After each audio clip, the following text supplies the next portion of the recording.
Si se aumentan las riquezas, no pongáis el corazón en ellas. Pero vemos un contraste en la vida. Existen faltas de equidad en la vida, el hombre rico y el hombre pobre. Y Jesús continúa, y no solo habla acerca del contraste en la vida, sino también habla del contraste en la muerte. Por favor, mire el versículo 22. La Biblia dice, aconteció que murió el mendigo y fue llevado por los ángeles al seno de Abraham, y murió también el rico, y fue sepultado. ¿Notó? Tanto el rico como el pobre murieron. Y puedo decirle a usted que va a morir. No importa cómo trate de escaparse de la muerte, va a morir. La única cosa que le impedirá morir será la segunda venida de Jesucristo. Y cuando venga, quizás usted muera al ascender al cielo, muera a la vieja naturaleza y resucite a la nueva naturaleza, pero todos vamos a morir. Peter Marshall contó una historia hace muchos años y no he podido olvidarla. Es una leyenda acerca de un comerciante rico en Bagdad que tenía un sirviente. Y el sirviente vino a él y le dijo un día, amo, necesito ayuda. El comerciante le contestó a su criado, ¿y qué clase de ayuda necesitas? Señor, estaba en el mercado hoy y una figura siniestra me empujó. Y me volví y lo miré en la cara. Y era la muerte. La muerte me miró fijamente a la cara. Amo, por favor, me da un caballo. Necesito huir a Samaria porque vi la cara de la muerte hoy y necesito huir de la muerte. El comerciante rico de Bagdad le dijo, está bien, toma mi mejor caballo y vete. Entonces el comerciante mismo bajó al mercado y vio una figura encapotada y le tocó al hombro. La figura se dio vuelta y el comerciante le dijo, ¿tú eres la muerte? Y la muerte contestó, sí, yo soy la muerte.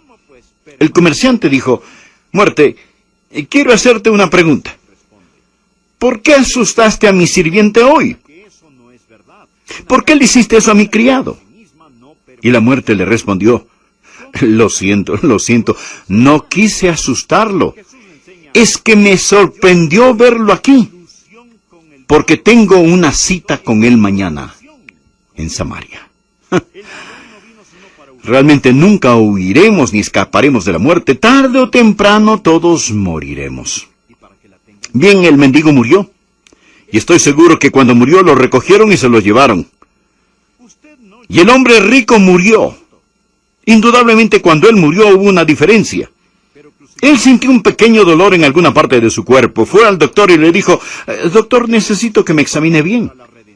El doctor hizo todas las pruebas y le notificó, quizás tengamos un problema. El hombre rico le aseguró, mire, el dinero no es ningún problema, traiga a otros para consultarles. Y ellos consultan y luego hacen todo lo necesario para prolongarle la vida, pero él se enferma más y más cada día. Tienen los mejores doctores, las mejores medicinas, el mejor tratamiento, lo tienen todo. Y mientras él está convaleciendo, esperanzadamente, llegan flores y tarjetas, pero al final, él se muere. Cuando murió el mendigo, la Biblia ni siquiera menciona que fue sepultado. Pero en cambio dice que el hombre rico fue sepultado. ¿Sabe lo que hacían con los mendigos y las personas pobres en esa época? Es horrible. Pero los recogían y los tiraban sobre el montón de basura para quemarlos y ser consumidos. Muchas veces ni siquiera tenían un entierro. Nadie quería sepultarlos. Y a veces los perros se los comían. Pero el hombre rico fue sepultado. Y si hubiera sido hoy en día, lo hubieran puesto en un ataúd forrado de seda. Hubiera habido un gran número de costosos vehículos frente a la sinagoga o la iglesia o donde quiera que fuese. Hubiese habido una profusión de flores. El aire se hubiera llenado de perfumes e indudablemente uno de los mejores oradores estaría allí para elogiar al hombre. Y una por una las personas habrían expresado con lágrimas en los ojos, él era un buen hombre. Él era un buen hombre. Nuestra comunidad lo extrañará. No entienden que la Biblia dice, ninguno hay bueno. Y todas sus palabras no cambiarían su destino, ni todas las galas cambiarían su destino, porque su alma estaba en el infierno antes que la funeraria supiera que estaba muerto. Así que había un contraste en la vida y en la muerte. Pero quiero llegar a la parte más importante. Había un contraste en la eternidad. Mire por favor de nuevo el versículo 22 de este capítulo. Dice, y murió también el rico y fue sepultado. Y en el Hades alzó sus ojos estando en los tormentos, y vio de lejos a Abraham y a Lázaro en su seno. Allí lo tiene, un contraste en la eternidad. Ahora bien, Jesús hace aquí lo que nadie puede hacer. Lo que Jesús hace es abrir la cortina y permitirnos ver el otro lado. Amigos, lo único que sabemos acerca de la vida después de la muerte es lo que la Biblia revela y lo que Jesús dice. Algo que sabemos es que la muerte no es extinción. La muerte no es aniquilación. Hay vida después de la muerte. ¿Cómo lo sabe usted, Pastor Adrián? Bueno, lo sé porque Jesús lo enseña. Su alma está en alguna parte en existencia cuando el sol, la luna y las estrellas se hayan carbonizado. Su alma estará en alguna parte existiendo. Me gustaría tomar mucho tiempo para hablar del cielo, pero me temo que hablamos demasiado del cielo y muy poco del infierno. Por ello voy simplemente a tomar un corto tiempo para hablar del mendigo en el seno de Abraham. ¿Qué es el cielo? Lo explicaré con unas frases. El cielo es todo lo que el corazón amoroso y benéfico de Dios desearía para usted. Es todo lo que la mente omnisciente de Dios podría diseñar para usted. Es todo lo que la mano omnipotente de Dios podría preparar para usted. El cielo será perfecto. Les contaré que cuando yo era niño solía pensar, usted sabe, quizá no quiero ir al cielo, por lo menos no por ahora. Así pensaba yo. Porque me preocupaba si tendría natación en el cielo. Pensaba, ¿podrá uno pescar en el cielo? ¿Podrá uno jugar básquetbol, fútbol, béisbol, hockey? En fin, ¿se podrá hacer esas cosas en el cielo? ¿Se ha puesto a pensar en esas cosas? Cuando usted es un niño, sobre todo, y piensa en el cielo, es el segundo mejor lugar. Pero ¿no es un poco mejor quedarse allí? Nosotros siempre queremos quedarnos aquí. Mas quiero mencionar un poco las agonías del infierno al hablar de los 5 minutos después de la muerte. Y mi tarea, francamente, al hablar del infierno no es nada fácil.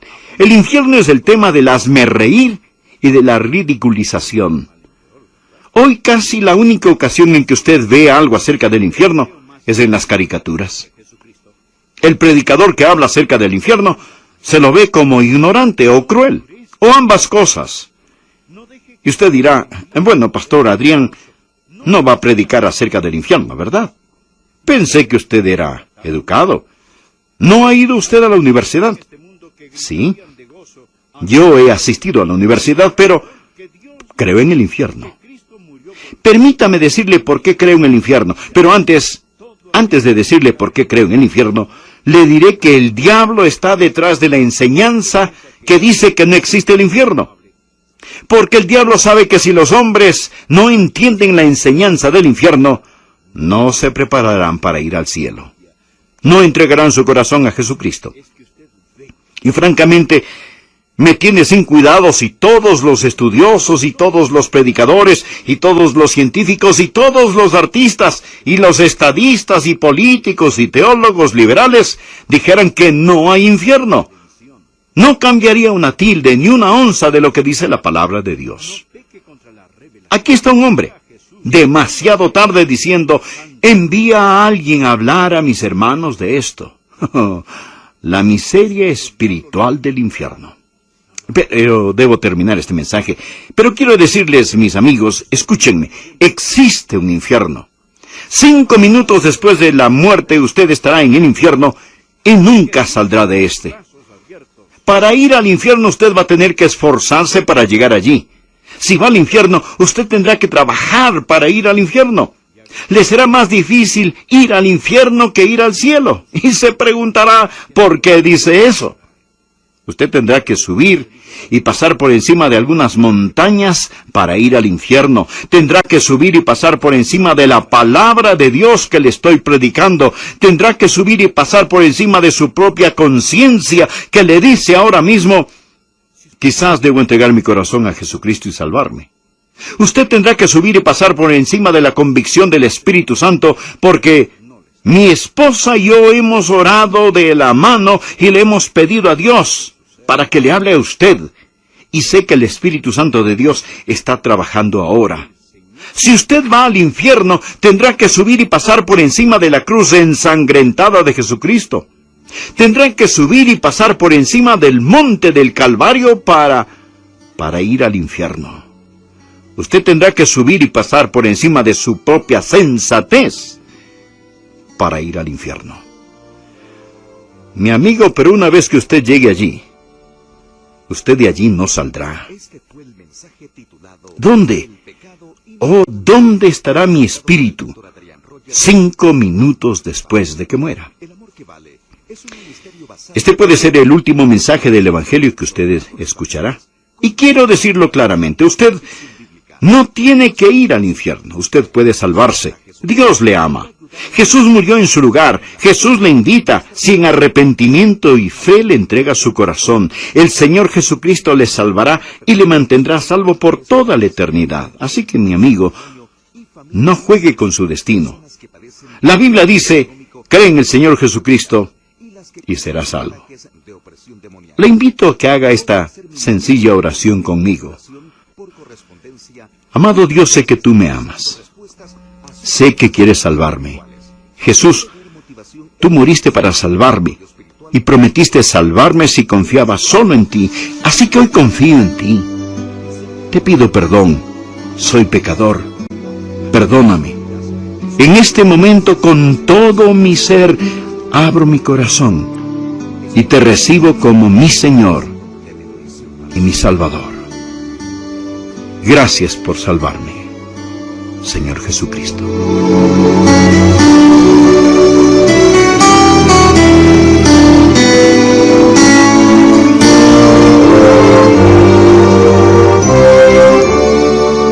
Estimado amigo o amiga, si oró de todo corazón y le entregó en arrepentimiento su vida a Cristo Jesús, escríbanos para regocijarnos y orar por usted. Estamos tan felices que haya sintonizado nuestro programa. Gracias por escuchar hoy al Dr. Adrián Rogers en la voz del pastor Lenín de Llanón. Oramos que este mensaje le haya bendecido y que le ayude a comprender aún más que el Señor Jesucristo es el amor que vale. Si desea más información acerca de cómo obtener este mensaje en audio cinta o casete, o cómo adquirir materiales que le ayudarán a crecer y fortalecer su vida cristiana dentro de los Estados Unidos, sírvase llamarnos al 1-800-647-9400. Se le atenderá en español las 24 horas del día. Cuando nos llame, no se le olvide solicitar nuestro catálogo gratuito o visite nuestra página de internet www.elamorquevale.org. En esta página, usted podrá comprar dichos materiales con su tarjeta de crédito. Nuestro público internacional también puede escribirnos a El Amor que Vale, P.O. Box 38400, Memphis, Tennessee 38183, Estados Unidos. Amigo o amiga, El Amor que Vale es un ministerio sin fines de lucro que se mantiene al aire por el apoyo generoso de nuestros oyentes. Si el mensaje de hoy le fue de bendición, oramos para que usted considere ayudarnos con un aporte económico este mes. Ore y pregúntele a Dios cómo usted podría contribuir para continuar proclamando en su comunidad que Jesucristo es el amor que vale. Dentro de los Estados Unidos, puede hacer su donativo con tarjeta de crédito llamándonos al 1-800-647-9400. También a través de nuestra página de internet www.elamorquevale.org o enviando su cheque en dólares a El Amor que Vale, P.O. Box 38400, Memphis, Tennessee 38183, Estados Unidos. Gracias por estar con nosotros hoy. Soy Milton de los Santos. Acompáñenos en nuestro próximo programa, donde juntos nuevamente estudiaremos la Palabra de Dios para descubrir más acerca de su amor eterno, el amor que vale.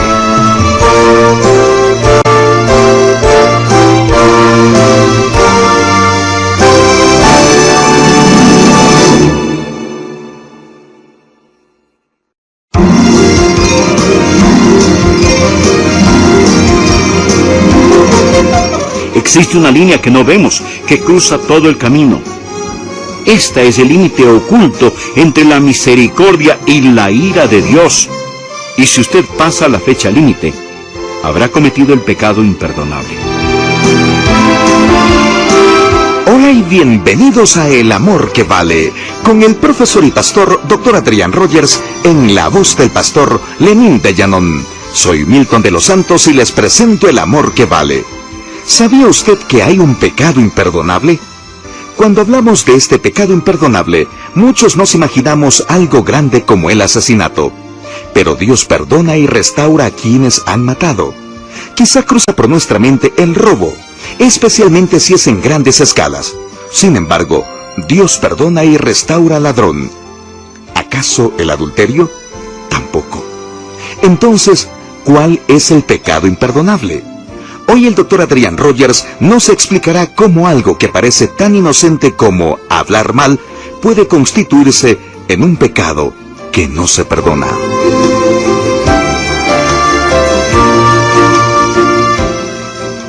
Bienvenidos a El Amor que Vale.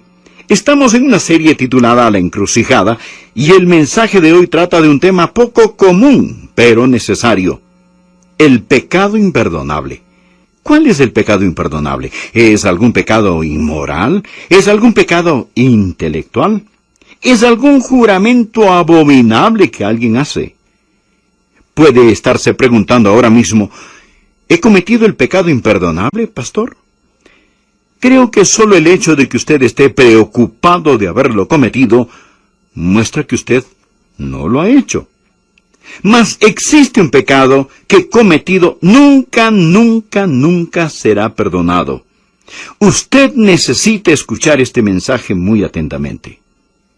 Qué gozo pensar en la asombrosa, increíble, indescriptible gracia y amor de Dios que Él vierte sobre nosotros. Pero la triste verdad es que muchos que me escuchan no entrarán en la gracia de Dios a menos que abandonen su pecado y reciban a Jesucristo como su Señor y Salvador personal. Y muchos están cerca de la fecha límite. Y si la cruzan, habrán cometido el pecado imperdonable y estarán tan en camino, tan destinados a ir al infierno en esta vida, antes de que mueran, sin ninguna oportunidad en lo absoluto de redención, tan en camino al infierno como si las puertas de acero del infierno ya se hubiesen cerrado detrás de ellos. Ellos habrán cruzado la fecha límite. Habrán cometido el pecado imperdonable. Existe un momento, no sé cuándo. Existe un lugar, no sé dónde, que marca el destino de los hombres al cielo o a la desesperación. Existe una línea que no vemos, que cruza todo el camino. Esta es el límite oculto entre la misericordia y la ira de Dios. Y si usted pasa la fecha límite, habrá cometido el pecado imperdonable. ¿Cuál es el pecado imperdonable? No es un pecado moral, ni una violación, ni un asesinato, ni abuso sexual de niños, a pesar de lo malévolas que son estas cosas. Quien las ha cometido aún puede ser salvo. ¿Cree usted eso? Yo sí lo creo. Ellos pueden salvarse por la gracia del Dios omnipotente. No es un pecado moral ni ningún pecado intelectual. Una persona puede ser atea, agnóstica, odiar a Dios. Pudo haber declarado que no hay Dios. Pudo haber dicho que Jesús era el hijo ilegítimo de María, nacido de algún soldado del extranjero. Pero no. Aún ese pecado puede perdonarse. Muchos que han sido ateos, que han blasfemado, se han arrepentido y han venido al Señor Jesucristo. Y alguien dirá: Entonces, ¿es alguna palabra que usted dice? ¿Es un pecado verbal, algún juramento horripilante donde una persona maldice a Dios en su cara? Bueno, no haga esto si es que tiene una pizca de inteligencia. Pero incluso eso puede perdonarse. Dios perdona la blasfemia si usted blasfema contra Dios el Padre o contra Dios el Hijo. De hecho, usted puede cometer el pecado imperdonable sin decir una palabra. La palabra blasfemar quiere decir hablar perjudicialmente en contra de. Pero podemos hablarle a Dios en oración sin palabras. Y podemos blasfemar a Dios sin decir palabras, porque de la abundancia del corazón habla la boca. Uno puede vivir de tal forma que si su vida se tradujera en palabras, sería una verdadera blasfemia. ¿Cuál es la blasfemia contra el Espíritu Santo? Es el pecado imperdonable. Y vamos a ver en un momento que es atribuir al diablo las obras del Dios omnipotente.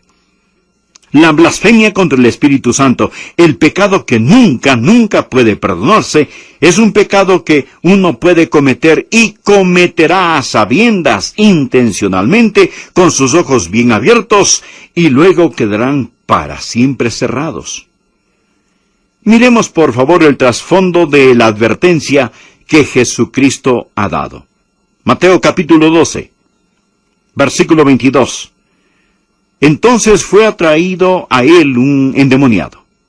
A Jesús le trajeron este hombre endemoniado, ciego y mudo, y le sanó de tal manera que el ciego y mudo veía y hablaba, y toda la gente estaba atónita y decía, ¿será este aquel hijo de David? Mas los fariseos, al oírlo, decían, este no echa fuera los demonios, sino por Belcebú, príncipe de los demonios. Sabiendo Jesús los pensamientos de ellos, les dijo, todo reino dividido contra sí mismo es asolado, y toda ciudad o casa dividida contra sí misma no permanecerá. Y si Satanás echa fuera a Satanás, contra sí mismo está dividido, ¿cómo pues permanecerá su reino? Y si yo echo fuera los demonios por Belcebú, ¿por quién los echan vuestros hijos? Por tanto, ellos serán vuestros jueces. Pero si yo por el Espíritu de Dios echo fuera los demonios, y por favor subraye esa frase, por el Espíritu de Dios, ciertamente ha llegado a vosotros el reino de Dios, porque ¿cómo puede alguno entrar en la casa del hombre fuerte y saquear sus bienes si primero no le ata? Y entonces podrá saquear su casa.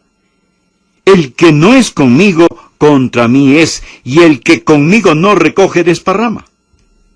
Ahora, note el por tanto en el versículo 31. Por tanto os digo, todo pecado y blasfemia será perdonado a los hombres, mas la blasfemia contra el Espíritu no le será perdonada. A cualquiera que dijere alguna palabra contra el Hijo del Hombre, este es el nombre que Jesús usó para referirse a sí mismo, le será perdonado. Pero al que hable contra el Espíritu Santo, no le será perdonado ni en este siglo ni en el venidero. O sea, ni en este mundo, ni en el venidero. Y quiero que vea la historia. Jesús llevaba a cabo su ministerio público. Le traen a un hombre afligido por un demonio. Era un demonio de ceguera y un demonio de mudez. El hombre estaba incapacitado para hablar y articular. No toda persona ciega está endemoniada, ni toda persona muda está endemoniada, pero este hombre sí lo estaba. Y este era su problema. Él estaba esclavizado con este espíritu. Cuando Jesús vio a este hombre, lo sanó sobrenaturalmente, milagrosamente, maravillosamente. Abrió sus ojos y pudo ver, y pudo hablar. La gente que estaba alrededor dijo, ¡miren! Este es el Hijo de David, es el Mesías. Bueno, los fariseos vieron que perdían su propio poder y su propia influencia ante Jesús. Ellos no podían negar el milagro porque era obvio.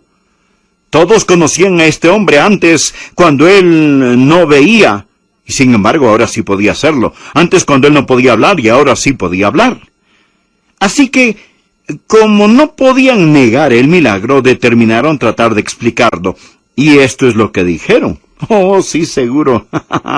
Claro, él hizo un milagro, pero permítannos decirles cómo lo hizo. Él lo hizo por el poder de Satanás. Por el poder de Satanás lo realizó, por Belcebú.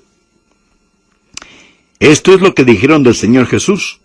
Y fue entonces que Jesús dio la enseñanza que él dio para demostrar la gran maldad de este pecado. Este pecado consta de 3 partes, y quiero que usted lo note porque aumenta hasta llegar a un clímax. Primero, ellos pecaron contra la redención. ¿Me escuchó? Pecaron contra la redención.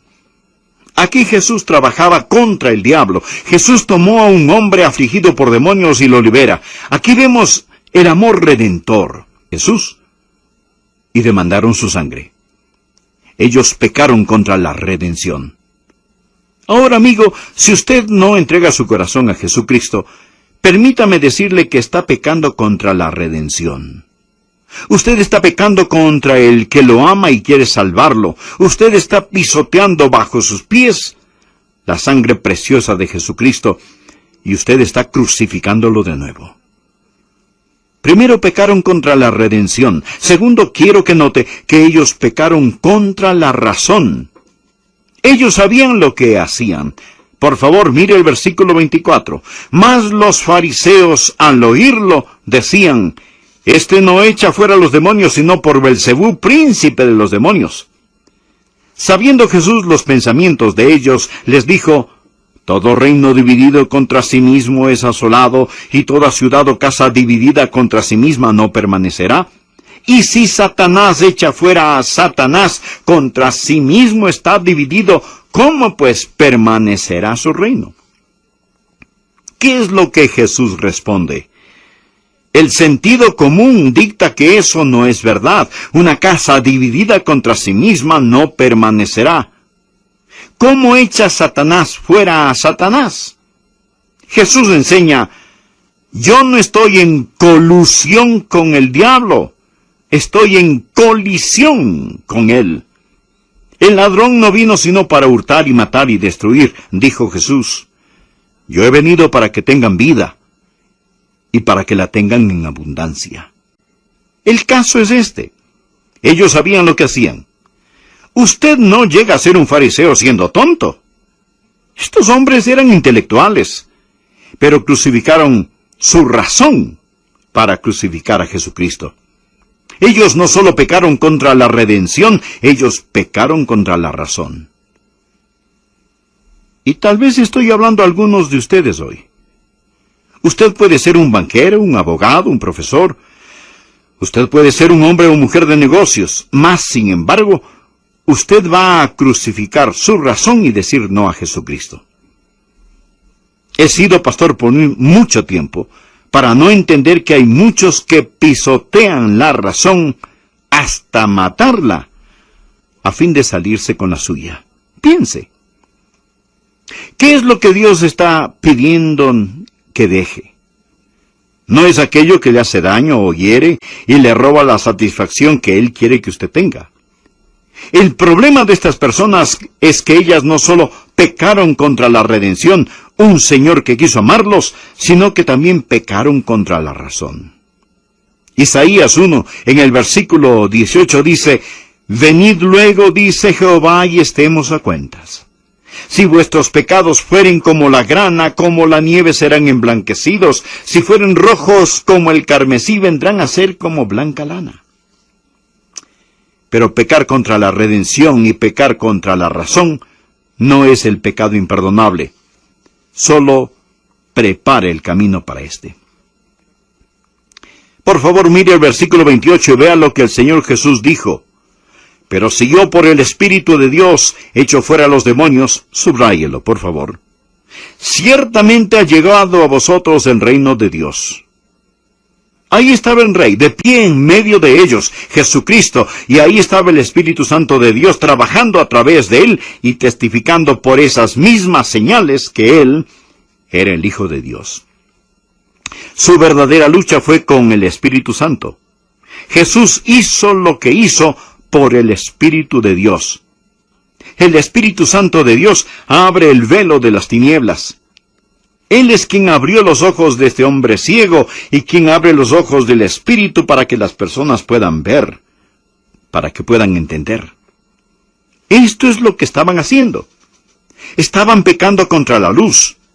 Ellos no pecaban contra la ignorancia, estaban pecando contra la luz. Cuando Jesús estaba en la cruz, Él pudo pedir por los que le crucificaban: Padre, perdónalos, porque no saben lo que hacen. Pero estos hombres sabían lo que estaban haciendo. Ellos sabían perfectamente bien. El ministerio del Espíritu Santo es abrir nuestros ojos para dar luz, es ayudarnos a entender. Y cuando los hombres y mujeres comparezcan ante Dios para ser juzgados, no van a ser juzgados principalmente por el pecado que cometieron, sino por la luz que rechazaron. Es muy importante que lo entienda. ¿Cuál es el juicio que viene al mundo? Juan 3, versículo 19 dice: y esta es la condenación, que la luz vino al mundo, y los hombres amaron más las tinieblas que la luz, porque sus obras eran malas. ¿Cuál es el pecado imperdonable? Es el pecado contra la luz. Es atribuir a Satanás la obra del Espíritu Santo cuando se sabe lo que hace. ¿Y cuáles son las consecuencias de este pecado? ¿Por qué dijo Jesús que este pecado es imperdonable? Porque existe el poder engañoso de éste. Una persona que comete este pecado se presta para el engaño. Uno de los versículos más aterradores en toda la Biblia se encuentra en 2 Tesalonicenses, capítulo 2, empezando en el versículo 11. Dice: por esto Dios les envía un poder engañoso. Un momento, Pastor Adrián, un momentito. Léalo bien. A lo mejor usted no lo leyó bien. Dios no envía engaño a las personas. El diablo hace eso. Bueno, quiero decirle que estoy leyendo bien este versículo. Por esto Dios les envía un poder engañoso. Bueno, ¿y por qué haría Dios eso? Para que crean una mentira. Espere. Esto se está poniendo mucho peor. ¿Dios primero está enviando un engaño para que la gente luego crea una mentira? Bueno, eso es lo que dice. Pero, ¿por qué Dios envía un engaño para que crean luego una mentira? Continuemos leyendo. A fin de que sean condenados. Esto va de mal en peor, ¿verdad? Si me escucha y siente el deseo más mínimo de entregarse a Jesucristo, se lo ruego, venga a Él. No endurezca su corazón. No deje que Dios le envíe un poder engañoso. No cruce la fecha límite. No peque contra tal luz. Hay millones en este mundo que gritarían de gozo al oír lo que usted esté escuchando hoy, que Dios le ama, que Cristo murió por usted, que Él le invita. La Biblia dice: todo aquel que invocar el nombre del Señor será salvo. Si usted piensa que ha cometido el pecado imperdonable, le diré esto: si quiere ser salvo, no lo ha cometido. ¡Aleluya! Todo lo que Él quiere es que usted venga. Así que, venga. Jesús promete: todo el que a mí viene no le echo fuera. Nunca Jesús le rechazará. Mi amigo, no peque contra la redención. No peque contra la razón. No peque contra la revelación. Venga a Jesús, únase a esta multitud santa. y vayamos juntos al cielo. Ese astuto diablo le susurrará: no lo hagas ahora, no lo escuches. El Espíritu Santo le está diciendo: ven. La palabra de Dios le está diciendo: ven. Jesús, con los brazos abiertos, le está diciendo: ven. Amigo, reciba a Jesucristo como su Salvador y haga esta sencilla oración. Señor Jesús, gracias por morir en mi lugar. Creo que eres el Hijo de Dios. Creo que pagaste por mis pecados con tu sangre. Voy. Tome su Biblia y busque Romanos capítulo 10. A este libro se le llama la Constitución del Cristianismo, y entre más lo leo, más creo que es verdad. Permítame hacerle una pregunta. Piense en la persona que usted ama más. ¿Cuál es su deseo más profundo para esa persona? Quizás sus hijos, sus padres, sus parientes. ¿Qué desea usted para aquellos que ama más? ¿Qué desea para ellos? Por ejemplo, padres desean para sus hijos una educación. ¿Es ese su gran deseo? Si es todo lo que desea, va a criar un diablo astuto. Eso es todo. ¿Desea usted para sus hijos cultura? Tratamos de refinar los intelectos de los jóvenes y darles cultura, pero si ese es el deseo de su corazón, si la cultura es su esperanza, todo lo que logrará es hacer de este mundo un mejor lugar del cual irse para el infierno. ¿Cuál es su deseo? ¿Qué es lo que quiere? Usted dirá: bueno, quiero que ellos estén materialmente bien, deseo que tengan lo suficiente. Bien.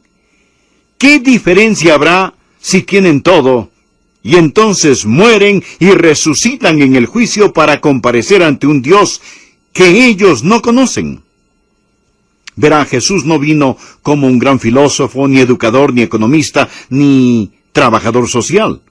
Jesús vino como un Salvador, como el Salvador, para llenar las necesidades más grandes del hombre.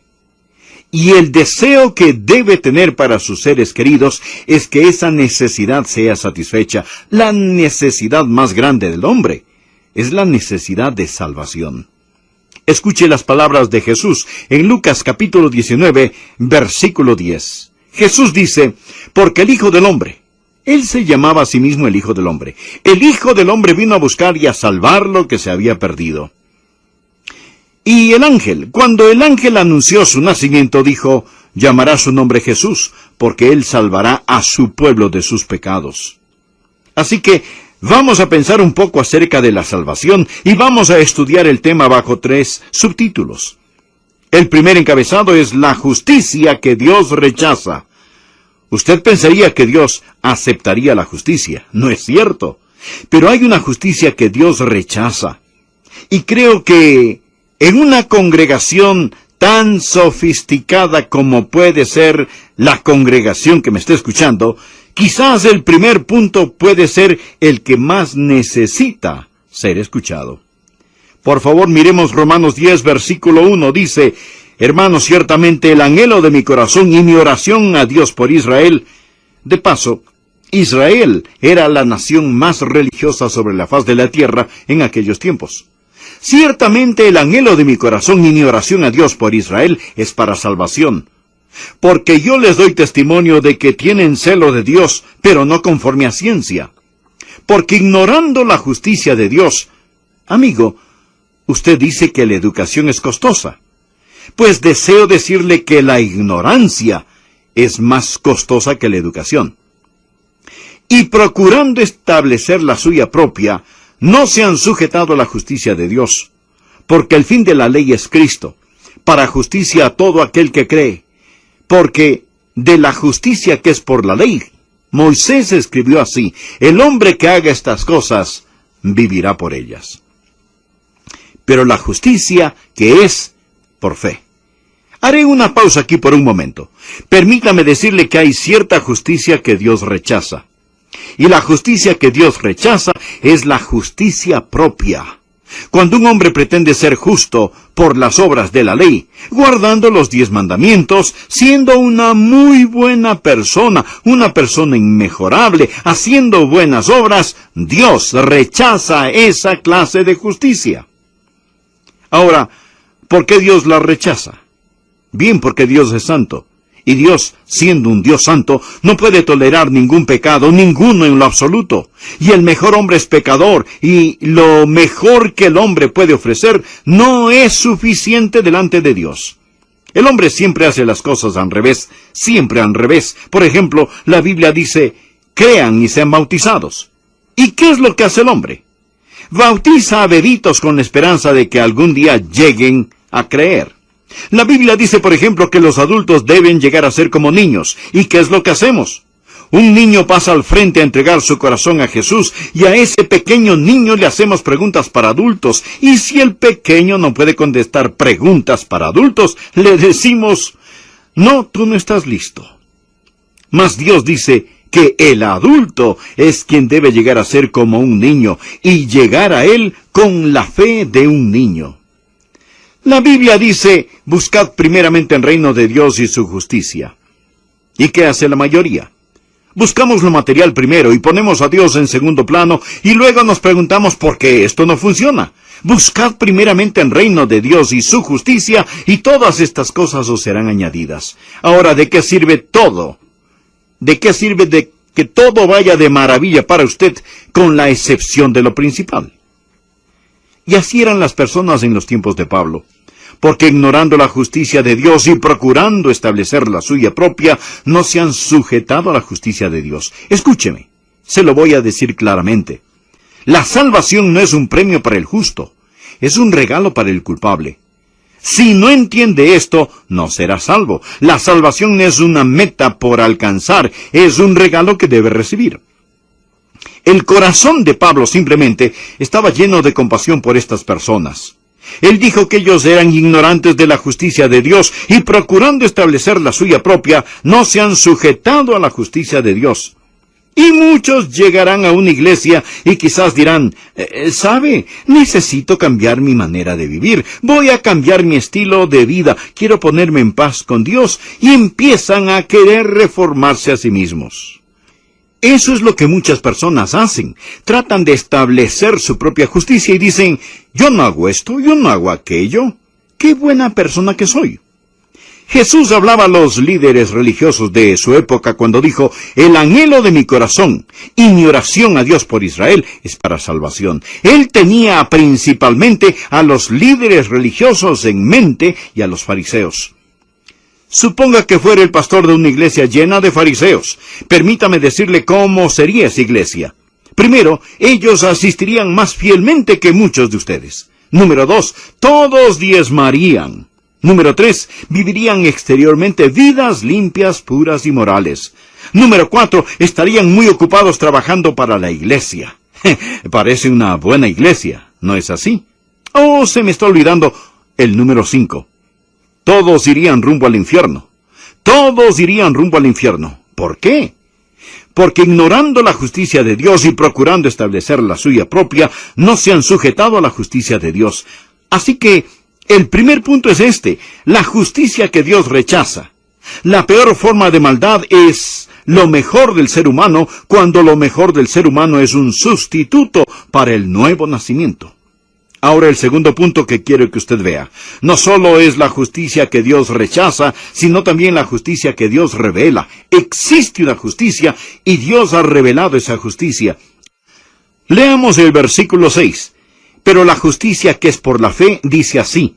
No digas en tu corazón, ¿quién subirá al cielo? Esto es para atraer abajo a Cristo. ¿O quién descenderá al abismo? Esto es para hacer subir a Cristo de entre los muertos.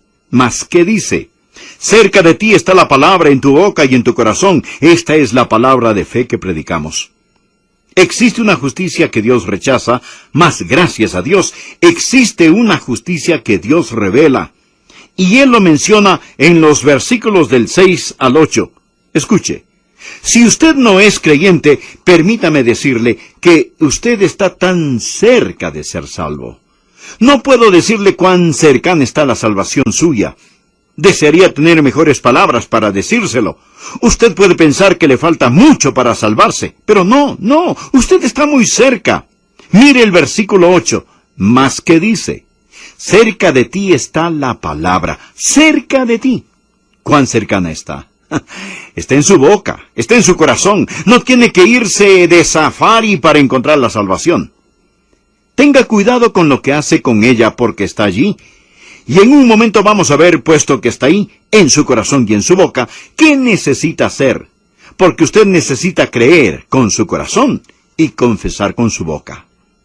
Dios me envió para decirle que Jesucristo descendió del cielo, el Hijo de Dios, que Él murió en aquella cruz y que salió de aquella tumba.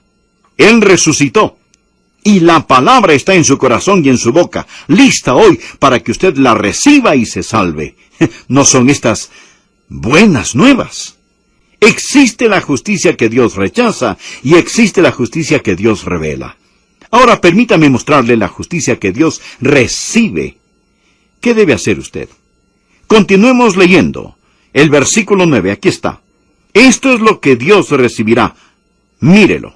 Que si confesares con tu boca, recuerde, la palabra está en su boca, y que Jesús es el Señor, y creyeres en tu corazón, recuerde, está en su corazón, y creyeres en tu corazón que Dios le levantó de los muertos, serás salvo. Así en blanco y negro.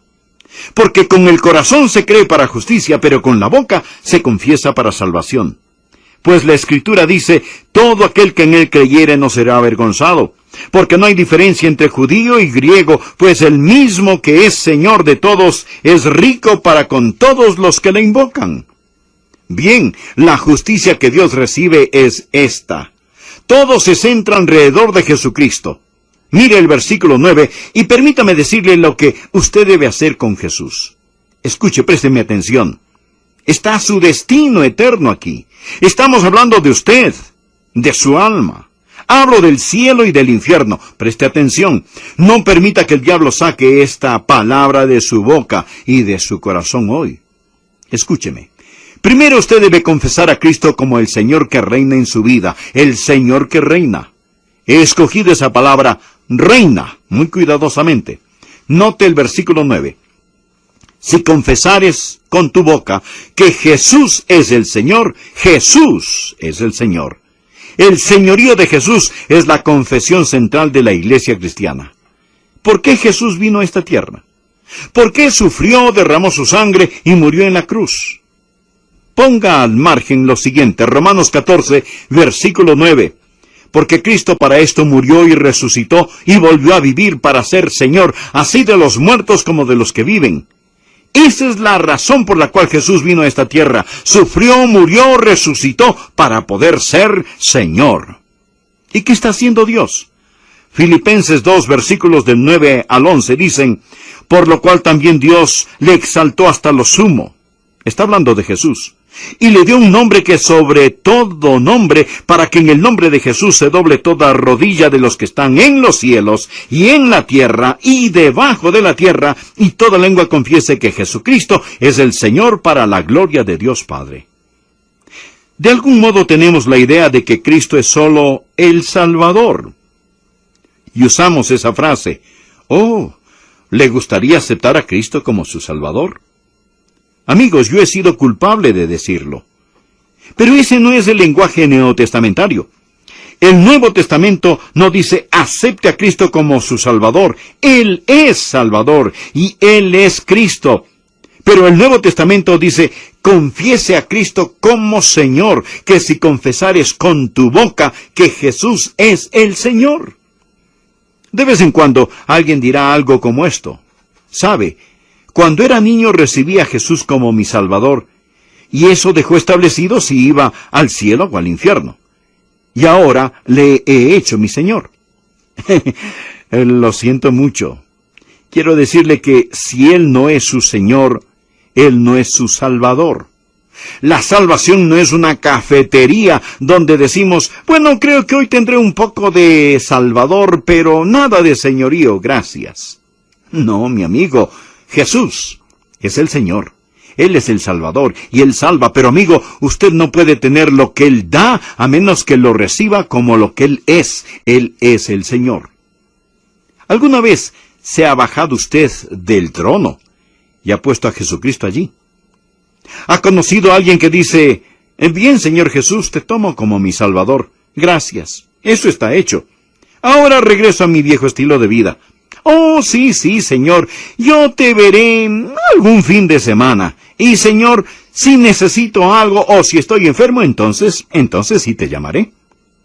Amigo, este es el tipo de religión que está llenando el infierno. Así es. Gente que nunca ha confesado auténticamente que Jesucristo es el Señor. No estoy diciendo que usted se salva haciendo buenas obras. Hablamos de la justicia que es por la fe. Pues es la fe en Cristo, como el Señor que reina. ¿Lo ha recibido usted como su Señor soberano? No solo debe confesarlo como el Señor que reina. Ve el versículo 9. Sino también como el Señor resucitado. Que si confesares con tu boca que Jesús es el Señor y creyeres en tu corazón que Dios le levantó de los muertos. ¿Por qué dice él eso? Porque la Biblia dice, fue declarado Hijo de Dios con poder, por la resurrección de entre los muertos. Toda nuestra fe cristiana se centra en ese hecho. La encarnación, la crucifixión, la resurrección, la deidad de Cristo, todo está en esa declaración. Escúcheme. Para ser un creyente neotestamentario, usted cree en Cristo como el Señor que reina. Usted cree en Cristo como el Señor que resucitó. Usted cree que Él salió de la tumba. Entonces, por último, usted lo confiesa como el Señor que reina, como el Señor resucitado, por lo tanto, como el Señor Redentor. Por favor, mire de nuevo los versículos 9 y 10. Que si confesares con tu boca que Jesús es el Señor que reina, y creyeres en tu corazón que Dios le levantó de los muertos, el Señor que resucitó, serás salvo. Él es el Señor Redentor. Porque con el corazón se cree para justicia, pero con la boca se confiesa para salvación. Y esto es lo que el hombre necesita. Es por ello que Pablo dijo, hermanos, ciertamente el anhelo de mi corazón y mi oración a Dios por Israel es para salvación. Ahora deseo que vea la relación entre el corazón y la boca. Él dice, crea con su corazón, confiese con su boca. Usted no va a contrabandear una bendición. Usted no va a escabullirse al cielo. Jesús dijo, porque el que se avergonzare de mí y de mis palabras en esta generación adúltera y pecadora, el Hijo del Hombre se avergonzará también de él, cuando venga en la gloria de su Padre con los santos ángeles. Note la relación. El corazón es privado, la boca es pública. Lo que el hombre cree en su corazón, él lo confesará con su boca. Verá, una confesión significa un acuerdo, literalmente. Usted está de acuerdo con Dios. Usted dice amén a lo que Dios ha dicho. Mateo 10, versículos 32 y 33. Jesús dijo, a cualquiera pues que me confiese delante de los hombres, yo también le confesaré delante de mi Padre que está en los cielos. Y a cualquiera que me niegue delante de los hombres, yo también le negaré delante de mi Padre que está en los cielos. Permítame decirle lo que pasa cuando hace esto. Estos son los dos resultados. Mírelo. Ya estamos llegando, por así decirlo, a la pista de aterrizaje. Romanos 10, versículo 11. Aquí está. El primer resultado. Pues la Escritura dice, todo aquel que en él creyere, no será avergonzado. Ahora, eso es verdad. Usted no se avergonzará de Jesús, pero ese no es el significado total de esa palabra. Todo aquel que en él creyere no será avergonzado. El significado completo, escuche cuidadosamente. Y quizá tenga otra traducción que lo diga de esta manera. Todo el que confíe en él no será jamás defraudado. No será defraudado. Mi amigo, he vivido lo suficiente para saber una cosa.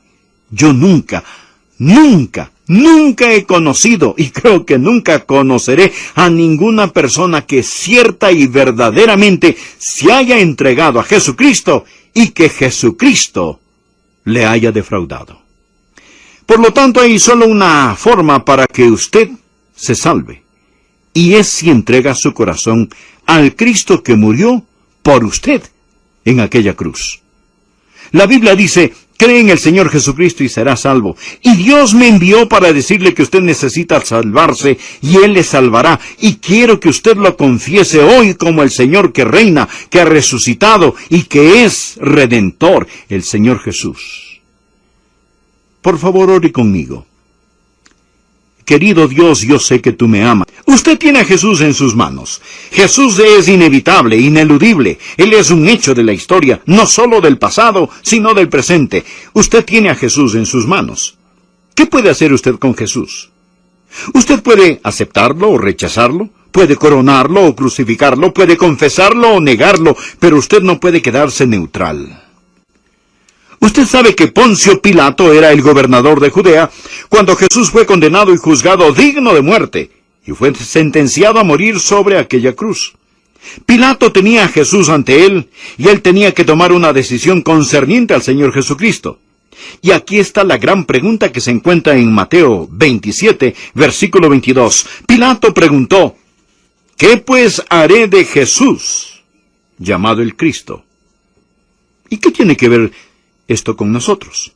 Bien, Pilato representa a todo hombre, mujer, niño, niña sobre la faz de la tierra que se hace la misma pregunta: ¿qué pues haré de Jesús? Tal y como Jesús estaba ante Pilato, Jesús está ante usted. Tal y como Jesús estaba en las manos de Pilato, Jesús está en sus manos. Y uno de estos días, Pilato comparecerá ante Jesús, tal y como usted lo hará. Por ello voy a pedirle hoy que conteste esta pregunta: ¿qué pues hará usted de Jesús? Y permítame hablarle acerca de dicha pregunta. Es una pregunta muy importante. Primero, es una pregunta del presente. No simplemente qué hizo Pilato, sino qué contestará, qué hará usted hoy. Segundo, no es solo una pregunta del presente, es una pregunta personal. No qué hará otro con Jesús. Es muy personal. Usted va a tener que decidir lo que hará con el Señor Jesucristo. Tercero, es una pregunta muy pertinente. Su destino se balancea en su respuesta a dicha pregunta: ¿qué hará usted con el Señor Jesucristo? Una pregunta muy pertinente. Cuarto, es una pregunta perentoria, urgente. Usted la contestará. Usted dirá: no voy a contestarla. Oh, sí que lo hará. Usted contestará la pregunta de una manera o de otra. Usted dice: no voy a decidir. Bueno, usted ya decidió no decidir y esa es su decisión. Todo el que me escucha lo aceptará, rechazará, confesará, negará, coronará o crucificará a Jesucristo. Nadie puede permanecer neutral. En primer lugar, Pilato tenía a Jesús ante él. Jesús es el hecho inevitable, ineludible y sin escape de la vida. Así que aquí Pilato estaba enfrentado con Jesús. Y quiero que usted note las voces que confrontaron a Pilato ese día. Primeramente, hubo lo que quiero llamar la voz de la razón. Por favor, mire el versículo 18. La Biblia dice de Pilato: porque sabía que por envidia le habían entregado. Pilato leyó los corazones y las mentes de los que trajeron a Jesús ante él. Ellos clamaban la sangre de Jesús. Ellos querían a Jesús que fuera crucificado. Estos eran los líderes religiosos de aquellos días. Pero Pilato no era ningún tonto. Sabía que por envidia habían entregado a Jesús. Él sabía que los cargos contra Jesús eran inventados. Bien, ¿cuál voz le habló primero a Pilato? Fue la voz de la razón. Él sabía perfectamente que no debía permitir que Jesucristo fuese crucificado. Esta le habló a Pilato, y la voz de la razón está hablándole. Si usted es razonable y hace lo que Pilato hizo, examinar las evidencias y escuchar a los testigos, usted tendrá que decir que Jesucristo es el Hijo de Dios, digno de todo honor, gloria, majestad y alabanza. Por lo tanto, para que una persona crucifique a Jesús, debe crucificar también la razón.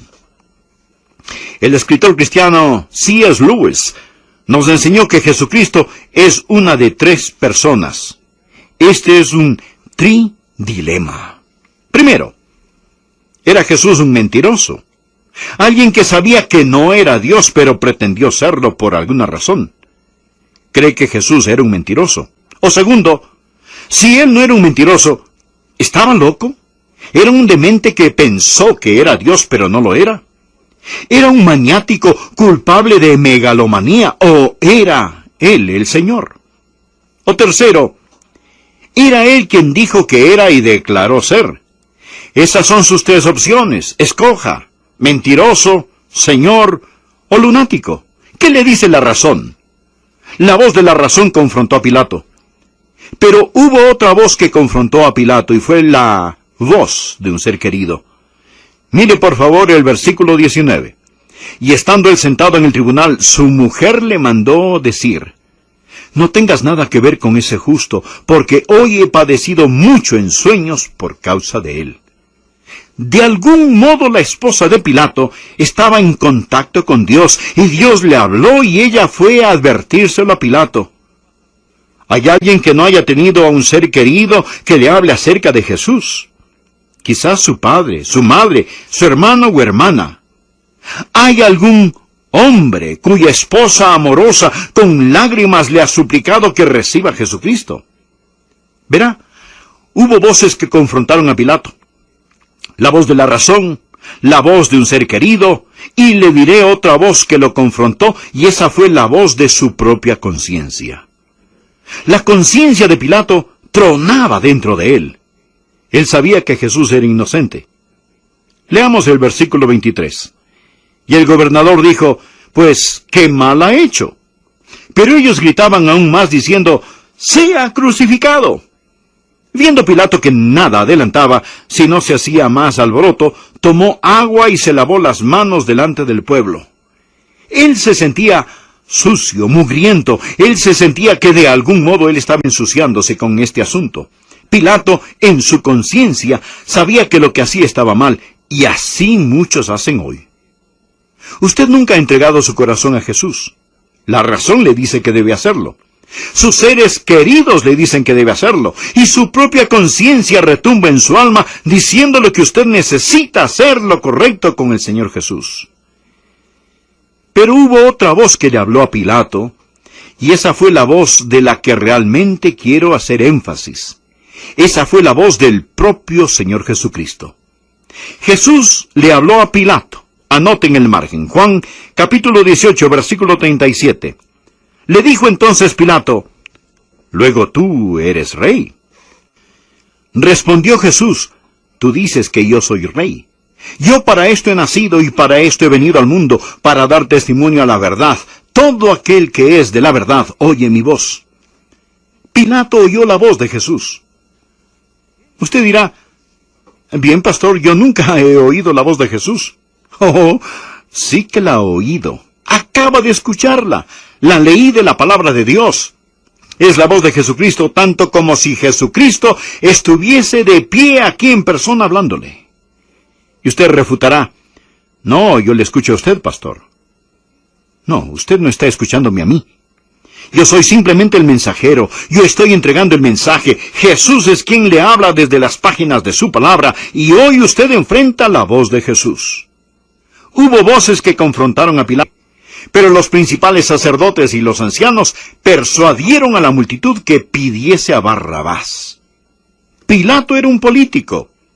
Él estaba leyendo las encuestas de popularidad. Él quería hacer aquello que agradara a la muchedumbre.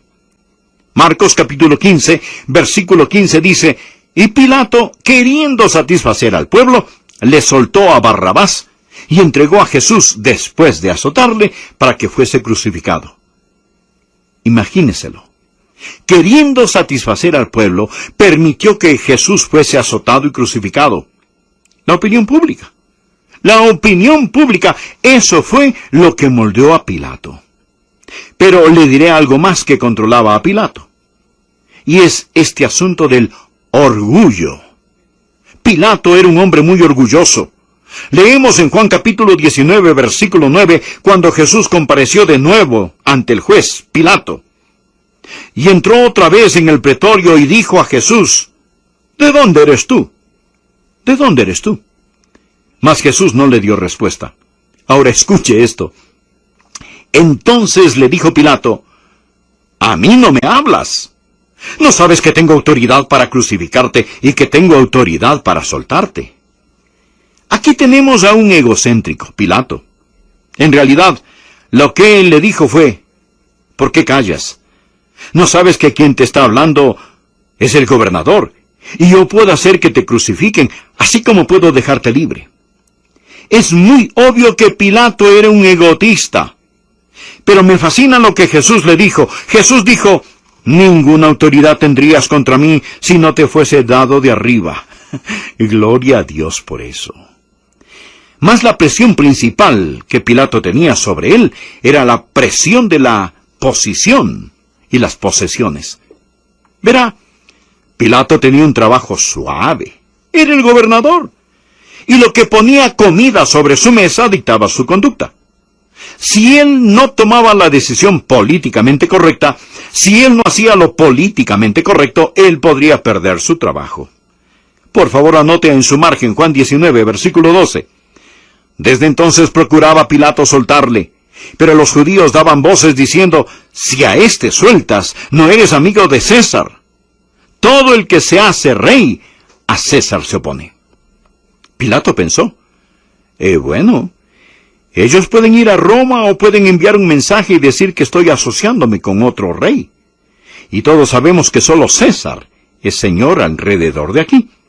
Y César puede enfadarse y puedo perder mi puesto o algo peor que eso.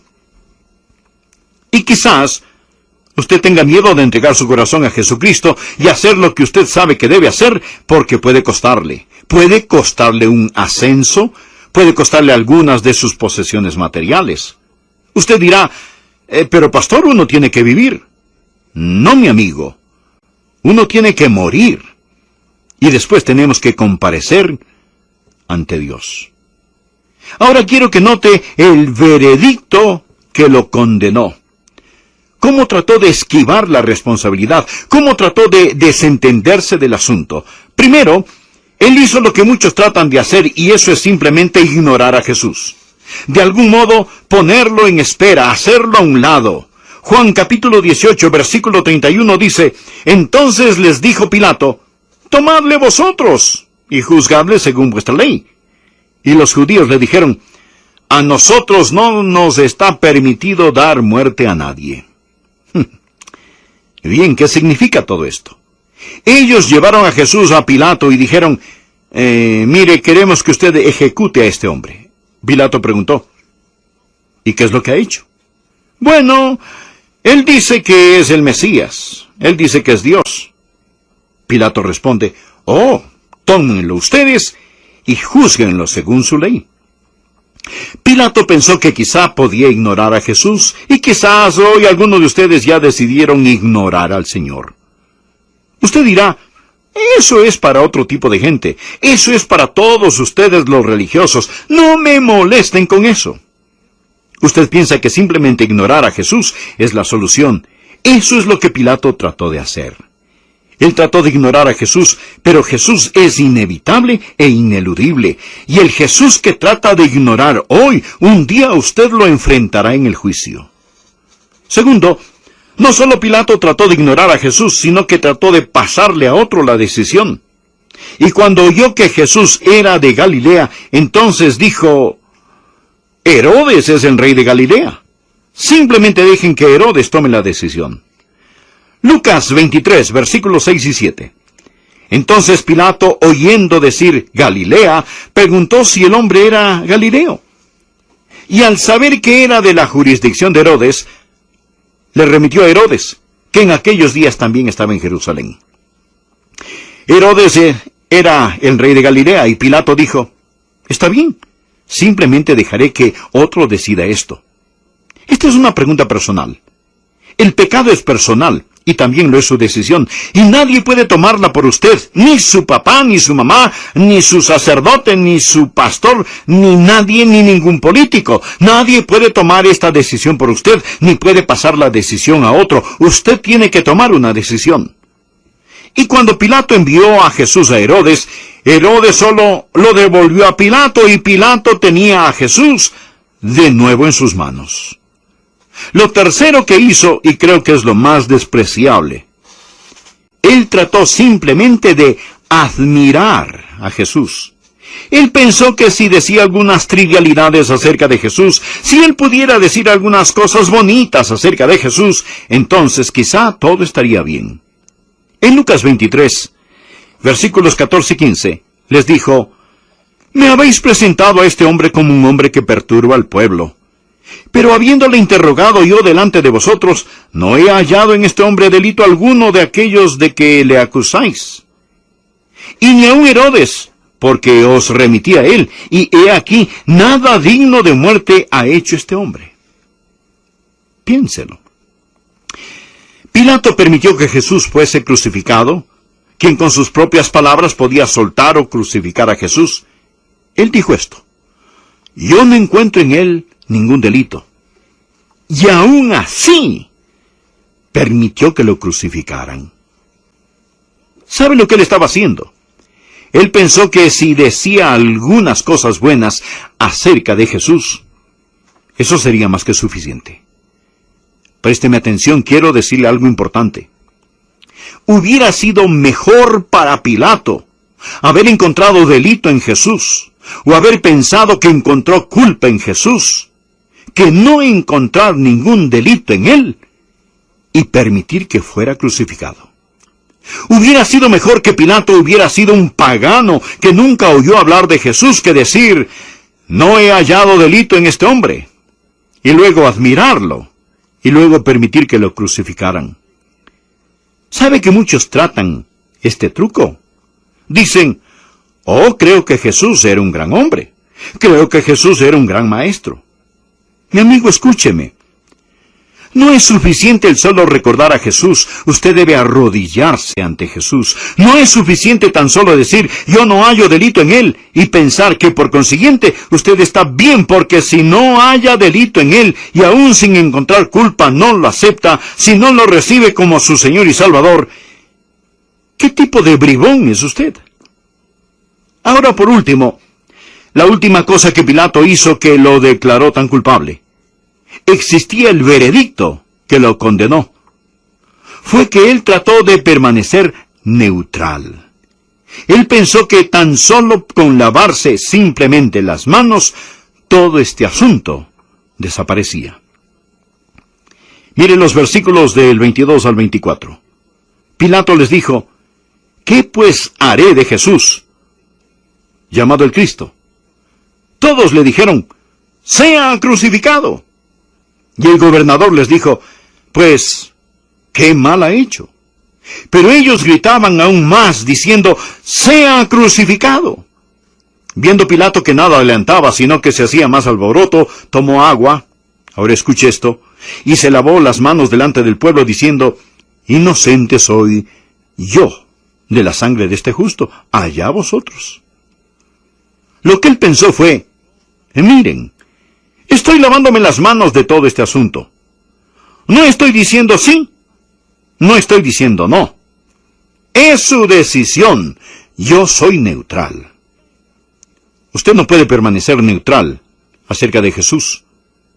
Cuando Pilato dijo: «Permanezco neutral, no tomaré la decisión, ustedes tomarán la decisión», esa fue la peor decisión que Pilato tomó en toda su vida, porque no decidir es decidir no decidir. Jesús dijo: «El que no es conmigo, contra mí es, y el que conmigo no recoge, desparrama». Afirmo que un océano lleno de agua no podía lavar el pecado de las manos de Pilato. Y cuando el martillo del juez cayó en la corte de Pilato, hubo otro martillo que cayó en la corte del cielo, y cuando Pilato permitió que Jesús fuese condenado, Pilato fue condenado. Se lo digo este momento. Usted no puede permanecer neutral acerca del Señor Jesucristo. Usted no puede. Es más, usted no debe. Y permítame contarle lo que Dios, el Padre, hizo. Cuando ellos clavaron a Jesús en aquella cruz y lo pusieron en aquella tumba fría y húmeda y declararon: Él es digno de muerte, crucifíquenlo. Dios omnipotente invirtió la decisión de la corte y lo resucitó de entre los muertos. Fue declarado Hijo de Dios con poder por la resurrección de entre los muertos. Usted dirá: Pastor, ¿cree usted eso? Por supuesto que lo creo, lo creo. Los apóstoles lo creían y muchos de ellos murieron por su fe. Los hombres pueden vivir por una mentira, pero pocos hombres morirán por una mentira.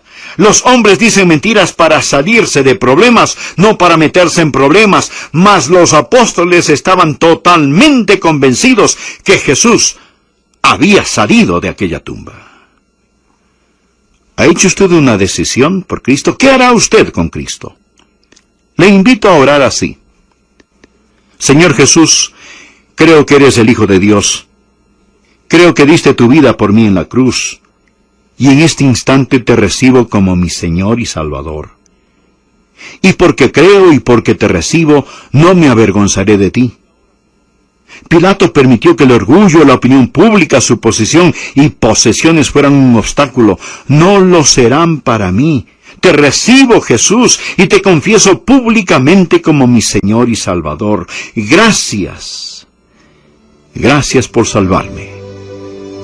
En tu nombre oro. Ahora escúcheme. Le voy a decir lo que haré hoy. Le voy a invitar a usted a una celebración. Así que, celebremos. Usted sabe que en ocasiones tenemos la idea de que la salvación es un funeral. No es un funeral. Es una fiesta, un festejo, y somos llamados a una celebración. Y no piense que Jesús fue un aguafiestas, una especie de recluso religioso, porque no lo fue, ni lo es. Y usted lo comprenderá si escudriña el pasaje donde se relatan las bodas de Canaán. De hecho, una de las razones de por qué crucificaron a Jesús fue que Él gozaba de la vida. Y esos solapados y santurrones fariseos no podían soportar eso. Pero la Biblia dice del Señor Jesucristo: te ungió Dios, el Dios tuyo, con óleo de alegría más que a tus compañeros. La mayoría de las personas con las cuales usted se encuentra al principio de la semana no están interesadas en el cielo o en el infierno. Ellas quieren saber cómo enfrentar el día lunes. Y usted se le acerca con una gran Biblia negra bajo su brazo. Su aspecto parece más el de un agente de una funeraria. Y usted le pregunta: ¿no quiere ser un cristiano para que pueda sentirse tan miserable como yo? La obvia respuesta será: no. Escuche, somos llamados a celebrar. Y yo le estoy invitando hoy a celebrar la Pascua.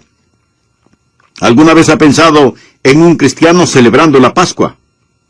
Esta semana es la Semana Santa, la Semana Mayor. ¿Sabía que la Pascua y la resurrección están increíblemente entretejidas? ¿Sabía que los creyentes están llamados a observar, a guardar la Pascua? Y si usted dice: pero esa es una celebración judía, por favor, leamos 1 de Corintios 5:7. Limpiaos pues de la vieja levadura. Las amas de casa saben que la levadura es lo que se pone en la masa para que leude o crezca. Limpiaos pues de la vieja levadura para que seáis nueva masa. Él aquí está hablando de una porción de masa. Sin levadura como sois, porque vuestra Pascua, que es Cristo, ya fue sacrificado por vosotros, así que celebremos la fiesta. Aquí está hablando a creyentes. Está diciendo: creyentes, mantengan la fiesta de la Pascua, no con la vieja levadura, ni con la levadura de la malicia y la maldad, sino con el pan sin levadura de la sinceridad y la verdad.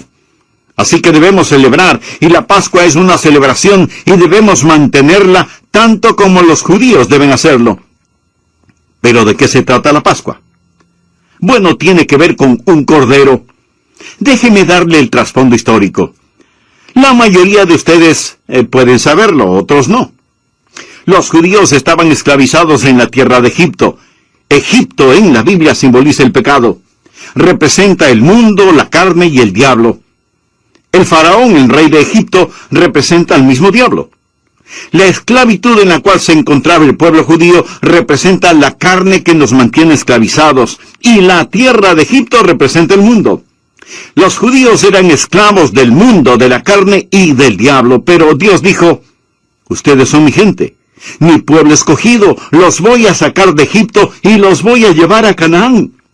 Y cuando los sacó de Egipto y los guió hacia Canaán, es un evento conocido como la Pascua.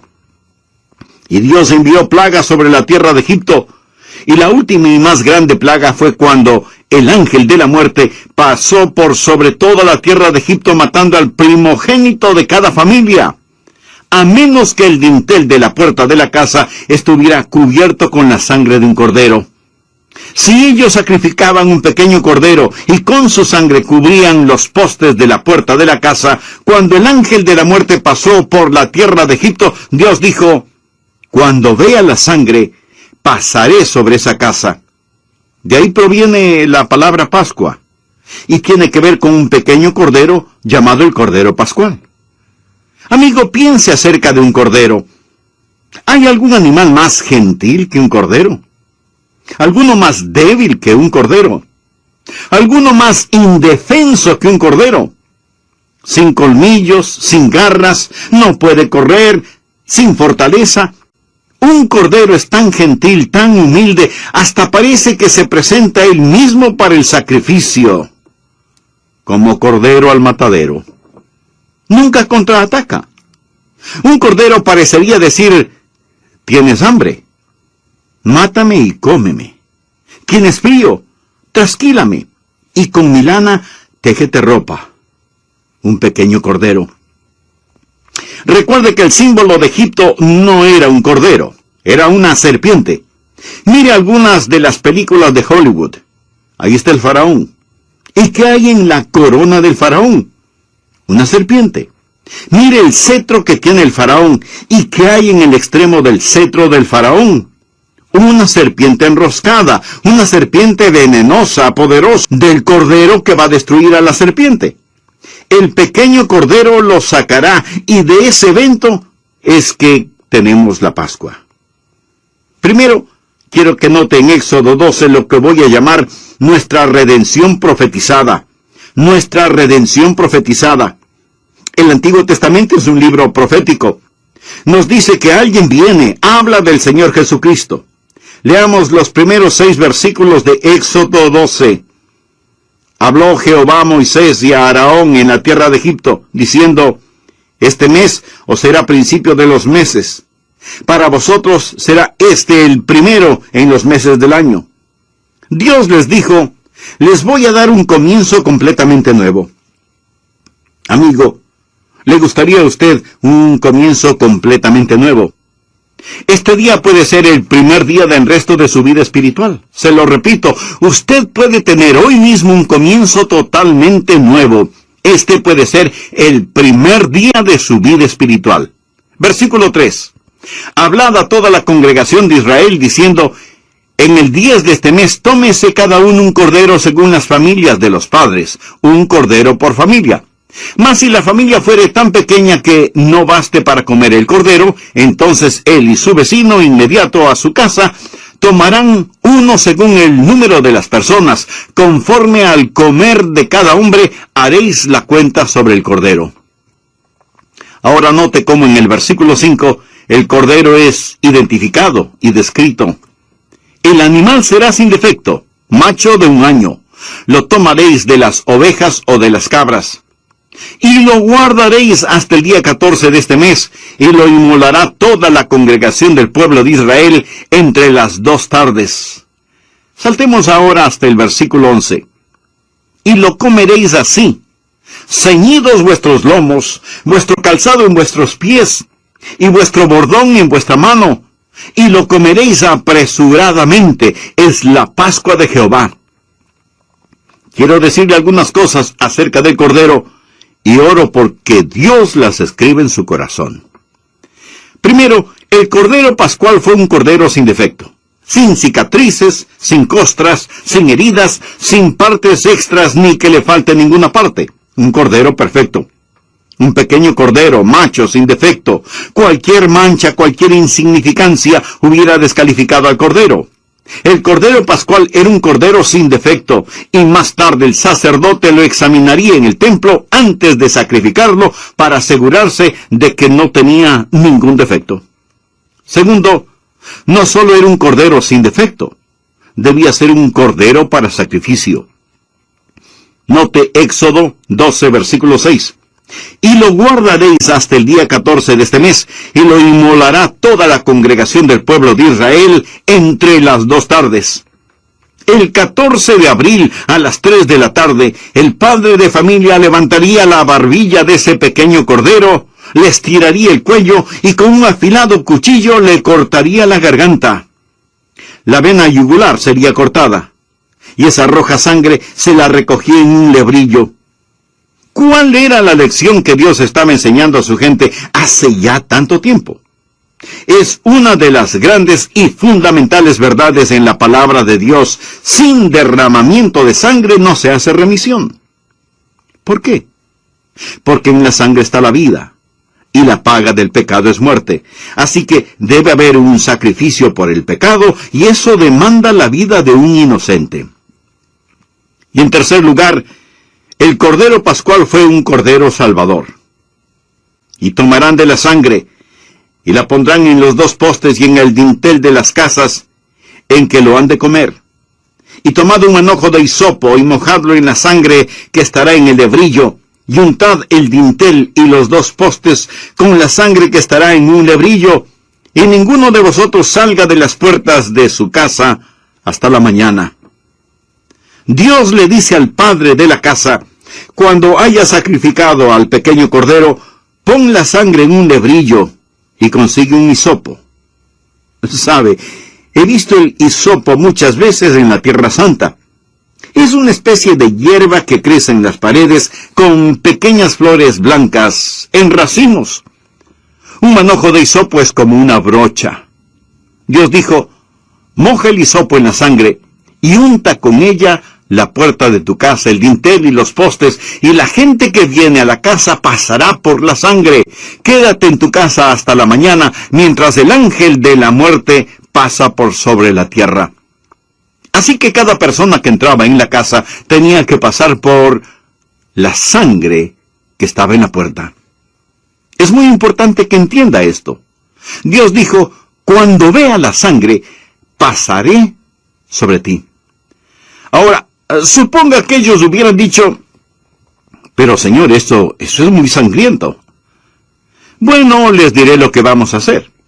En vez de sangre, vamos a poner poesías en el dintel y los postes de las puertas. Hermosos poemas. Amigo, ¿sabe que hay personas que han eliminado de los himnarios las referencias a la sangre y las han sustituido con lindas poesías? Porque dicen, les parece una religión de matadero. Bien, nadie dice, no, nada de poemas. Entonces hagamos algo mejor. Pongamos joyas, incrustemos rubíes, diamantes, esmeraldas, oro, cubramos las puertas con todo esto. Seguramente eso le gustará a Dios, pero Dios no dijo: cuando vea las joyas pasaré sobre ti. Por supuesto, es el cordero. Bien, entonces traigamos un pequeño cordero vivo y amarrémosle a la puerta. No hay necesidad de matar a ese precioso animalito. Pero Dios dice: cuando vea la sangre, pasaré sobre ti. Ese cordero era un cordero sin defecto. Era un cordero para sacrificio. Era un cordero salvador. Y luego este cordero pascual fue un cordero compartido. Y aquella noche comerán la carne asada al fuego y panes sin levadura, con hierbas amargas lo comerán. Ninguna comeréis de él crudo, ni cocido en agua, sino asada al fuego, su cabeza con sus pies y sus entrañas. Ahora, piense lo que le pasó a este pequeño e inocente cordero. Primero fue asado. El fuego comenzó a quemar al pequeño cordero. Nuestro Señor Jesucristo, ¿cómo lo vamos a ver? Sintió el fuego de la ira de Dios. El fuego de la justa indignación de Dios se manifestó en Jesucristo. ¿Qué habrán pensado los egipcios ante todo esto? Ahí están los judíos, ya no como una manada de esclavos, sino comenzando a ser una nación, gente nueva con un nuevo día, teniendo compañerismo mientras comían un cordero asado del cual todos comieron. Y debían comerse todo el cordero sin dejar nada. ¿Por qué? Porque cuando recibimos a Jesucristo, no lo recibimos parcialmente, sino totalmente. Lo he dicho antes, lo vuelvo a mencionar ahora.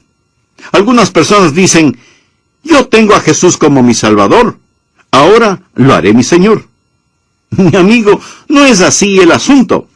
Usted lo recibe como Salvador y Señor. Él es el Señor Jesucristo. Señor, que significa Maestro, Jesús, que significa Mediador, y Cristo, que significa Mesías.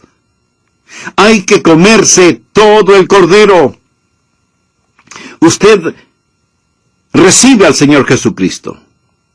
¿Lo ha recibido como su Señor?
Amigo, si usted no confía en Él como su Señor, es mi deber informarle que Él no es su Salvador. No es una pequeña cafetería en donde usted escoge y dice, me serviré un poquito de Salvador hoy, pero nada de señorío, gracias. No es así. Cree en el Señor Jesucristo y será salvo. Tenían que comerse todo el cordero. Y debían comerse el cordero con panes sin levadura y hierbas amargas. Las hierbas amargas hablan del arrepentimiento y el remordimiento. Allí se quebrantaron por sus pecados. El pan sin levadura representa el pecado. No solo ellos fueron quebrantados por sus pecados, sino que fueron liberados de sus pecados. Amargura, pan sin levadura, hablan de genuino arrepentimiento. Jesús dijo, antes si no os arrepentís, todos pereceréis igualmente. Y ahora este cordero asado, este cordero consumido en su totalidad con hierbas amargas y pan sin levadura, escuche, este cordero está dentro de ellos, dándoles fortaleza, poder, nutriéndoles. Y cuando ellos salieron de Egipto, también salió un cordero dentro de ellos, Cristo en vosotros. Cuando hagan esto, no tienen que trabajar en este día. Es día de fiesta. Tienen que descansar. ¿Por qué? Porque es el trabajo terminado de Dios. Yo no puedo trabajar para salvar mi alma. Ese trabajo lo realizó el Señor. Amigo, ¿ha dejado usted de luchar para salvarse? Ha dicho, Señor, no puedo hacerlo. Tú nunca dijiste que podría. Tú puedes. Siempre dijiste que lo harías y ahora voy a confiar en ti. El acto mismo de comer el cordero pascual no fue ningún trabajo, pero observe lo que dijo Dios. Y lo comeréis así, ceñidos vuestros lomos, vuestro calzado en vuestros pies y vuestro bordón en vuestra mano, y lo comeréis apresuradamente. Nosotros no nos salvamos por las obras, pero somos salvados para hacer buenas obras, y la salvación no es el final, es el comienzo. Amigo, cuando usted viene al Señor Jesucristo y confía en Él como su Salvador personal y Señor, entonces el bordón en su mano, el calzado en sus pies y ceñidos sus lomos demostrarán que está listo para servir al Señor. Este Cordero sin defecto, este Cordero para sacrificio, este Cordero Salvador, este Cordero compartido es nuestra redención profetizada. Ahora, veamos nuestra redención provista. Pienso que en este punto usted ya tiene una idea de esa ceremonia en el Antiguo Testamento. Esa fiesta en el Antiguo Testamento fue un cuadro, una profecía, un retrato del Jesús que vendría. Espero que usted haya hecho esa conexión. Por favor, busque en su Biblia Jeremías capítulo 31. Jeremías, ya profeta, mira atrás hacia la Pascua y mira adelante hacia el Calvario. Y esto es lo que dijo el profeta. Y espero en Dios que cada hijo e hija de Abraham pueda comprender este pasaje. He aquí vienen los días, dice Jehová, en los cuales haré nuevo pacto con la casa de Israel y con la casa de Judá. Subraye las palabras nuevo pacto. ¿Sabe usted lo que significa el nuevo pacto? Significa Nuevo Testamento. Dios dice que hará un nuevo testamento, o sea, un nuevo pacto, porque nuestra Pascua, que es Cristo, ya fue sacrificada por nosotros. Nosotros necesitamos aprender una lección aquí mismo antes de proseguir. Ese cordero tenía que ser sacrificado. Mi amigo, la salvación no es el aprender de la vida de Cristo. La gente dice, oh, yo solo quiero ver a Jesús, quiero aprender de Jesús, quiero seguir a Jesús. Bien, aprenda todo lo que pueda y sígalo, pero eso no es salvación. La salvación no es aprender lecciones de la vida de Cristo. La salvación es recibir la vida por la muerte de Cristo. Hubo un cordero sin mancha, sin defecto. Hubo un cordero que fue sacrificado. Coloque su sangre sobre el dintel de su corazón. No se avergüence del Cordero de Dios. Ponga su sangre en los postes de la puerta de su vida. Celebre por primera vez la Pascua. Limpiaos pues de la vieja